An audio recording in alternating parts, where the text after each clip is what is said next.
Allow me to introduce myself. I'm Kyle, and I'm here to speak to you about the NASA Constellation project. Quite recently, a NASA director has stated that it's sad that our current program consists of flying shuttles in circles and waiting for another one to fall out of the sky. That comment was clearly a rebuttal to the fact that President Obama has recently cut all funding to the Constellation program. The Constellation program was brought about by George W. Bush and its goal was to establish an extended human presence on the moon to vastly reduce the cost of further exploration. As a result, the mission would have numerous benefits, and for that reason, it being cut is a huge impediment to our space program. The first reason for such is that without Constellation, we are without another space vessel. Second one is that a decline in U.S. presence in the space market will greatly hurt our appearance in international fields. And the third one is that without the government-funded vehicles, the other sort are inadequate.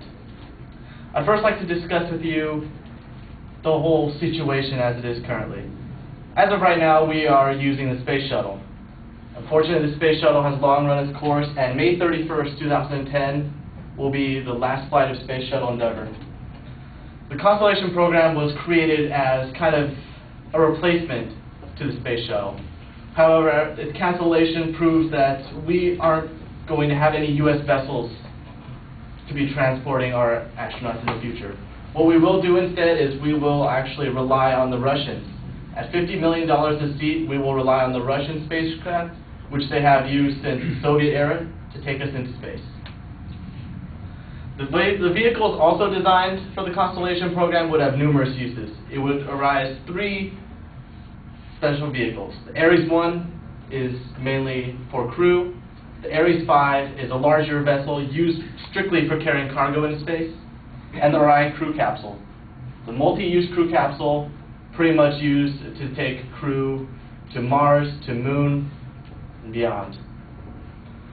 The second issue is that a decline in U.S. intervention in space will lead to a decline in the American position in terms of global affairs. As of right now, China, Korea, and India are all developing their own space programs. If successful, their space programs could, of course, yield all the various benefits to strong space exploration. Rick Tumlinson, in his book Return to the Moon, has stated that NASA will no longer be an agency of innovation hard science. The U.S. will be working on launching people on rockets that do not exist, while Russia, China, and India are actually doing it. For that reason, the U.S. will lose out on if the investment proves viable for the other countries. My third argument is the inadequacy of alternative vehicles of getting us into space.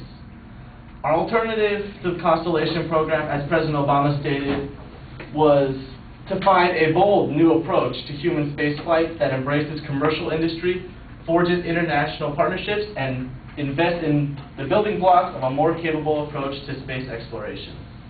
What this pretty much calls for is privatizing the industry.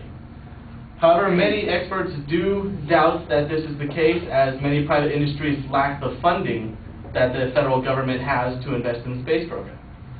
For instance, the estimated budget for the Constellation allotted when it was first proposed by George W. Bush is $230 billion. Private firms run well under that margin, and for that reason they will definitely not be able to afford it. $230 billion is also considered a bargain compared to the Apollo program, which was pretty much signed off as pretty much spend what you need, just get us there sort of approach. And for that reason, I conclude that the cancellation of the Constellation program was a bad idea. For one reason, without Constellation, we have no space shuttle, we have no space vehicle to transport our American astronauts into space for whatever reason. Second reason is a decline in the U.S. manned spaceflight will weaken the American position. And the third is that the alternative vehicles offered at this moment are severely inadequate. And for that reason, I would like to express my concerns that it was a mistake on the part of the American government to cancel the Constellation program. And I will leave you with a quote from Wernher von Braun, the father of the modern rocket, who states, "Don't tell me that man doesn't belong out there. Man belongs wherever he wants to go, and he'll do plenty well when he gets there." Thank you.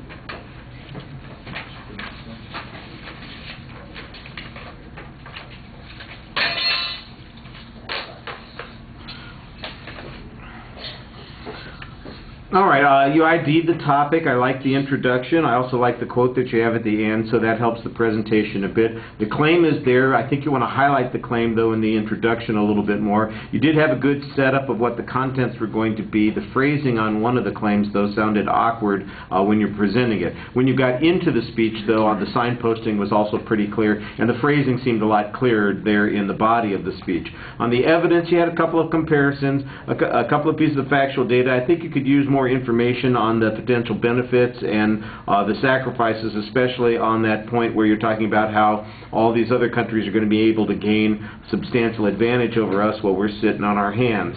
I thought you did an okay job citing your sources there. There's good background information everywhere. The presentation, like I said, was pretty solid, and you thought about getting in and out of the speech pretty effectively. Okay, thank you.